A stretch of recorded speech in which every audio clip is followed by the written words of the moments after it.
Bollywood actress Malaika Arora অত্যন্ত ধুমধামের সঙ্গে তার 50 বছরের বার্থডে সেলিব্রেশন করলেন 23 নভেম্বর। গোয়াতে ফ্যামিলি মেম্বার্স ও ক্লোজ ফ্রেন্ডদের নিয়ে মালাইকা তার বার্থডে পার্টি আয়োজন করেন। মালাইকা তার একমাত্র ছেলে আরহান খান, মা ও বোন অমৃতা অরোরা সহ একাধিক ফ্যামিলি মেম্বার এই পার্টিতে উপস্থিত ছিলেন। যদিও তার এক্স শ্বশুর বাড়ির খান ফ্যামিলির কাউকেই এই পার্টিতে দেখা যায়নি। মালাইকাকে একটি গর্জিয়াস ওয়েস্টার্ন আউটফিটে দেখা গেছে। মালাইকার এই লুক দেখে মনে হচ্ছিল বয়স একটি সংখ্যা মাত্র। মালাইকা এই বয়সেও যেভাবে নিজেকে ফিট রেখেছেন তা সত্যিই প্রশংসার যোগ্য। যাই হোক, মালাইকা বার্থডে পার্টিতে অত্যন্ত উৎসাহের সঙ্গে ডান্সও করেন।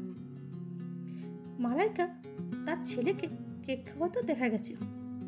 আরহানও তার মায়ের খুশির দিনে সবসময় তার পাশে ছিল। Thanks for watching.